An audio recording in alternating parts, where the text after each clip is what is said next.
relive my life if I did it again. That was very clear. And I did continue to do it at Bible camp.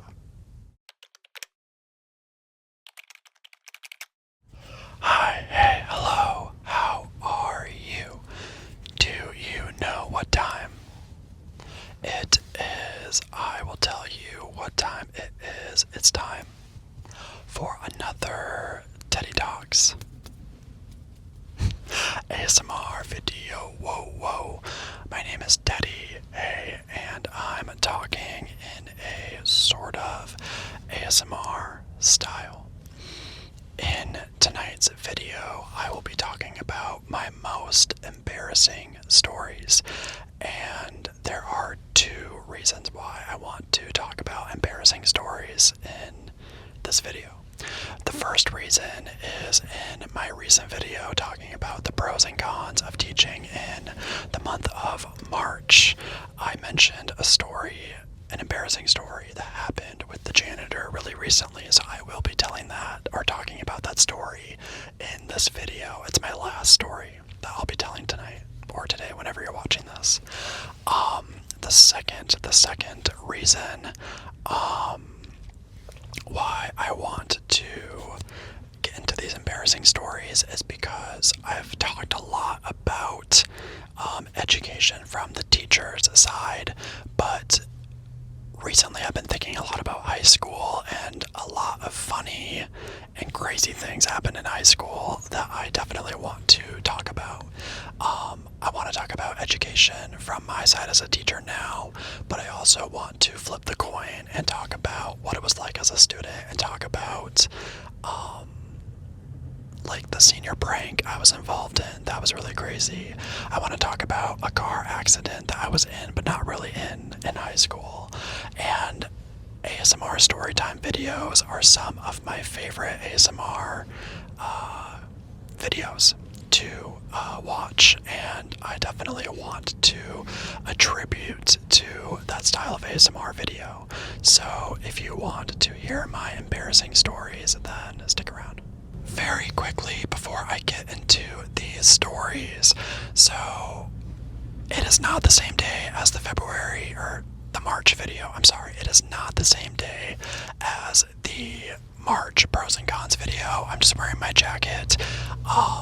We actually have conferences tonight. So what's crazy is, since I live in the community that I teach in, I can get in my car, grab Chinese food, and head back to my apartment and still have like 40 minutes before I have to be back to work to be back at school, right?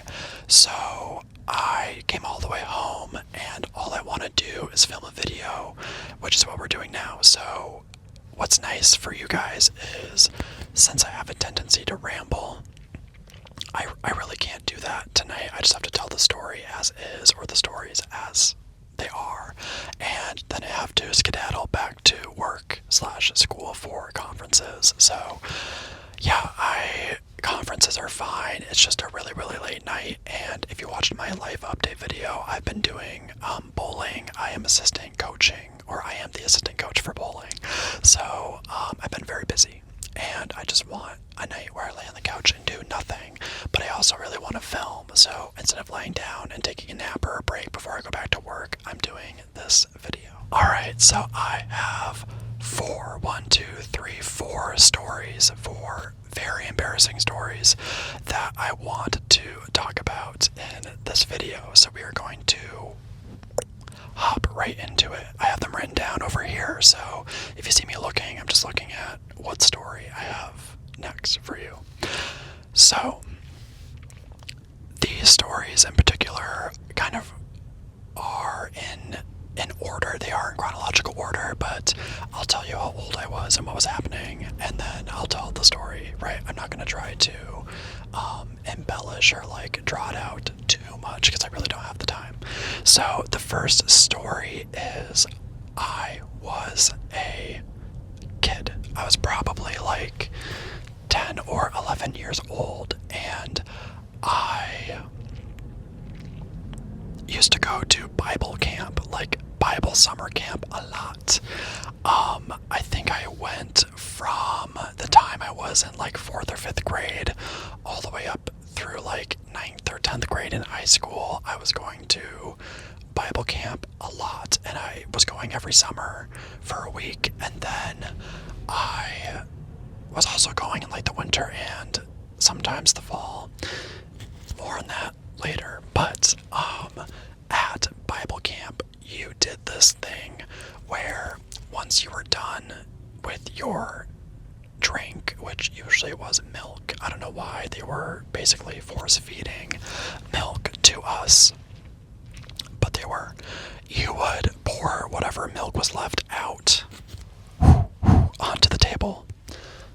And then you would take the cup and like suction it. You would like swirl it and press it down. And what that would do, it would lock the air into the cup. And then you would smack it with your hand. You would smash it with your hand, and it would pop. Right? It would do that. It would pop. And it wasn't really that loud at Bible camp because you were in a big giant dining hall. So me being a kid, I was like, this is great.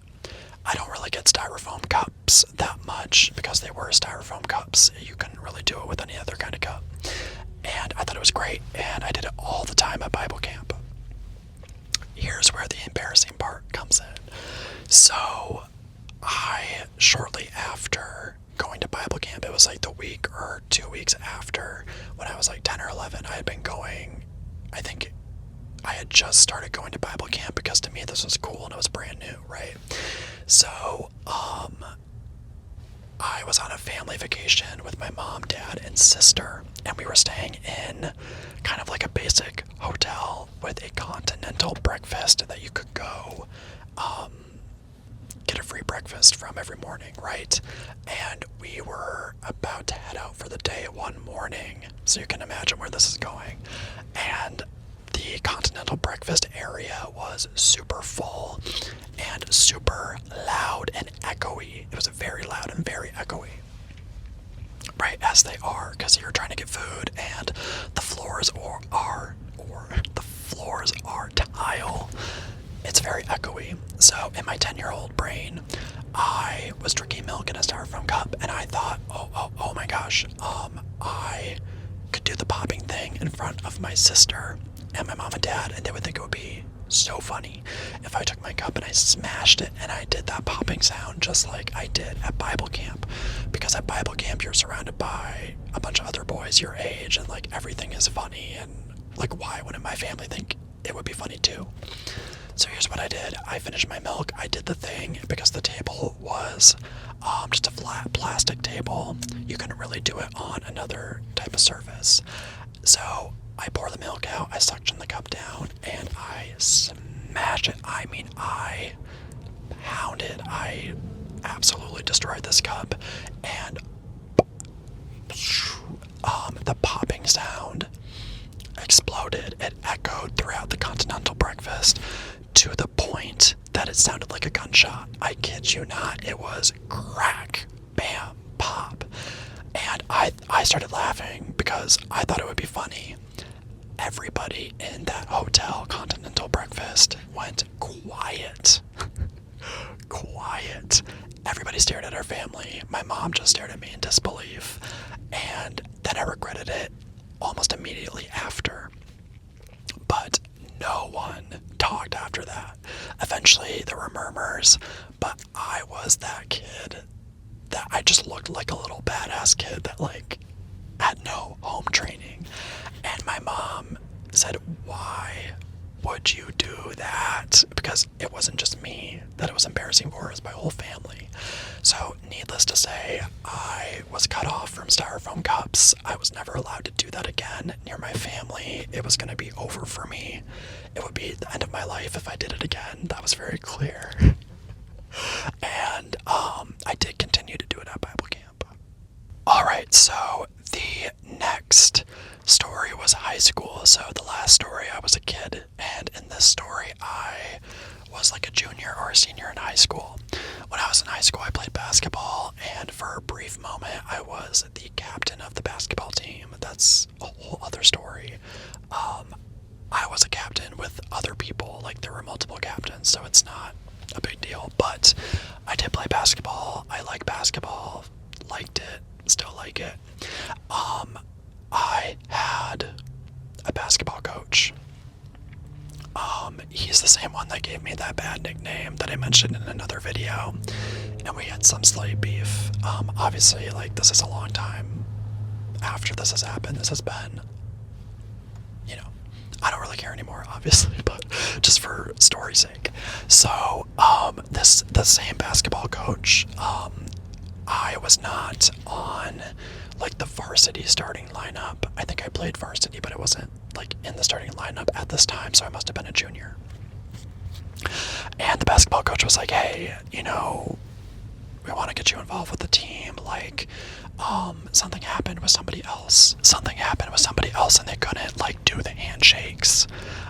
Basically, when the starting roster would run out, the 5 guys that were starting, there would be a guy that was standing out on the court that usually, like, everybody liked, that would do handshakes, and you had to memorize every single person's handshake, right? So it was a full, like, packed house. I don't remember who we were playing, but I was in charge of the handshakes. And for context, right now I weigh a lot more, but in high school I was rail thin. I had a crazy high metabolism. And I was running around playing basketball all the time. I was a very active kid. So one of the handshakes, I was standing out at half court in front of the entire school and the visitors, and, like, I saw to play basketball, so, like, our opponents are watching me too. And one of the guys wanted to do a chest bump and then, like, a handshake. So all the handshakes are going well. It's just like a little, like, da-da-da, you know, like, dap you up kind of thing. And this one guy is way bigger than me, and instead of jumping into him, I just jump up, right? Because we're gonna, like, chest bump each other. And we talked about the fact that we weren't gonna run into each other, we were just gonna jump up. However, when I jumped up, he kind of, like, leaned in, and you really should lean into a chest bump because then you kind of fall back.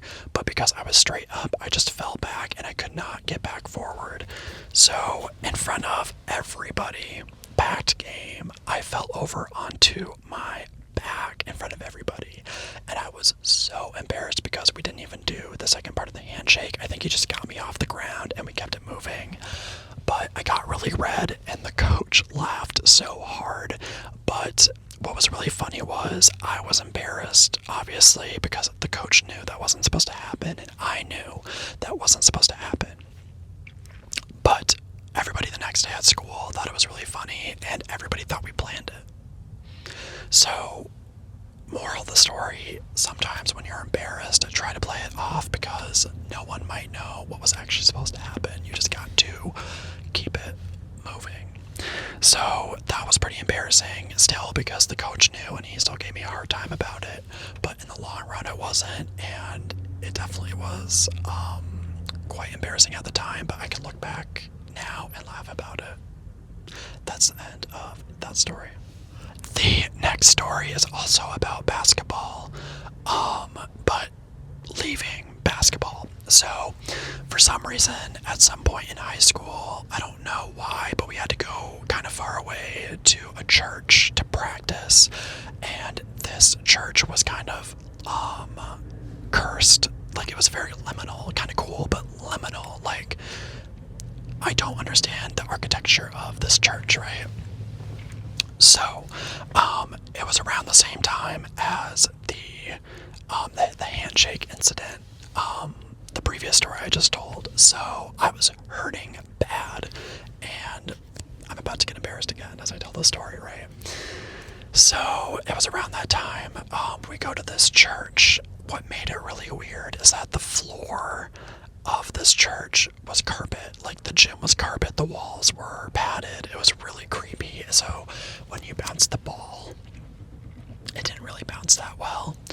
And you got rug burn so bad, I cannot tell you. Like, we saw to die. And the coach was like, you guys gotta, like, step up the effort and practice. Meanwhile, I'm getting, like, burnt knees, rug burnt knees and rug burnt elbows, trying not to, you know, I'm trying not to get so many rug burns that you can see my bones. Like, it was that bad. And it was really, like, old, coarse, thick carpet. That's not the point of the story, though. So practice gets over, and it had just snowed, like, a lot. And we're leaving this church that, again, we're not really there a lot, so I don't know, like, where the road is at, where the sidewalks are at. And it had just snowed, and it was icy, so I couldn't see anything. So I leave after everybody else, and there's one guy behind me, and I drive, and I'm kind of thinking, like, this is kind of weird. You know, I'm leaving, I'm looking around, there's nobody around but this guy behind me, and I get on what I think is the road, and I look back, and he's not on the road, and I'm kind of like, wait a second, guys, I was driving on the sidewalk. And I couldn't get back over, like, it was kind of a weird, like, there was no barrier, then there was a barrier, so literally I just had to keep going straight because now I can't reverse because this guy's behind me, but he can see everything I'm doing, so I'm freaking out because I'm thinking this guy's gonna tell everybody that I was driving crazy after practice, and, like, I had my license for just, like, a little bit at that point, so I was just freaking out, even though I knew that I had an excuse with the snow, but this guy was driving on the road. So the sidewalk, it felt like I was driving on that forever. I still had to pull back over, kind of like my car kind of trailblazed and traversed over a part that I figured I could get over essentially after this barrier ended. So I pulled up and I kind of stopped my car thinking, like, I looked behind me like, like, what just happened? Because I could not tell that I was on the sidewalk. And the guy behind me pulled around, was, like, laughing, didn't roll down his window or anything. But, like, I knew that, well, I thought that he was going to tell people at school, like, I knew that it was going to be a funny thing, and I had already been embarrassed by the handshake incident, so I was not about it, because I avoided the handshake incident. I did not want this incident to cause a ruckus, right? So he pulls away, I sit there for a second, I'm like, how can I get out of this? Even though I knew, like, it was an accident, but I also didn't want to get in trouble with, like, the church. I didn't know who was watching, or if there were cameras, like, were they gonna think I was drunk? Mind you, I was not drunk, I was at basketball practice, like, on a weekday, right? So anyway, I got a text, so I go to school the next day, I'm freaking out, I don't tell anybody about driving on the sidewalk, and something else happened, I really don't remember what, but there was more of a focus on whatever else happened to this other person than me, and it never got brought up, and it was just like, the guy saw me and was like, whatever, and thought it was funny and kept it moving. So that was really embarrassing though, because I didn't want people to think I was a bad driver, and it felt like I was on that sidewalk forever. Like, the road into this church, it did take a long time to get up to the church. The church was kind of out there for some reason, so I was on that sidewalk driving for a long time, and I could not get back onto the road. Alright guys, that is the end of that story. We have one more story to talk about, and that story is what happened to me recently. I mentioned that the janitor walked in on me doing something embarrassing, so let's get into the final story, because I really have to wrap it up and then get back to work. So, a couple months ago, I was contacted by a fellow coworker because she wanted to do a staff dance, and we had planned one, like the year before, and it went really well. We had like 25 people participate. It was fine. Could do a whole video about that, but I'm not going to because we don't have the time to talk about that. Embarrassing stories is the theme of the video. So, she hit me up again for this year. So, last time we got together to dance and we choreographed it ourselves. This time it was more separate. She got a choreographer, and then it was my job to kind of look and kind of take what the choreographer did and kind of add some moves in. Now, I am not JoJo Siwa. I'm not Abby Lee Miller. I'm not a ballerina. Like, I don't know anything about dance. I don't do dance. I danced when I was younger, but like as a child, like a baby, basically. So I think dancing is cool. It's just not what I would be known for, right? So one day, this is where the embarrassing story comes in.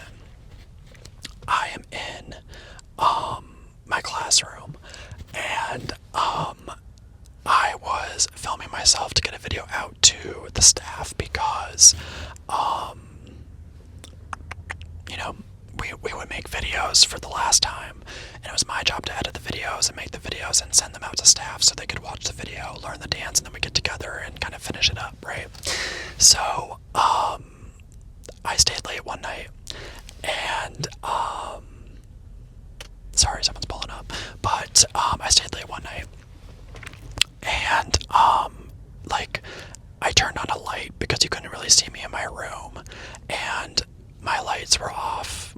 Like, I could have turned them on, but I didn't want the overhead lighting, so I was shining a light on me, and I had the window open, but then the sun went down, so I'm dancing by myself, music blasting, in my classroom late at night, because I was working on other stuff too. So imagine I'm out of breath because I had already like been really trying to throw some moves in, running this thing over and over and over again. Like, it doesn't sound like a lot, but it is. It was.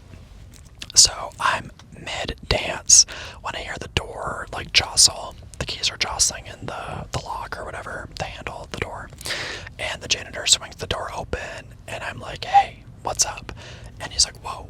He's like, oh, I can come back. And I'm like, no, it's fine. I'm just a dance. He's like, no, it's okay. I can come back. And we start doing that thing where we talk over each other, and I'm actually chill. I'm like, no, it's fine. I'm a little flustered though, so I couldn't really get my words out because I'm like, I'm out of breath, right? Just like I am now.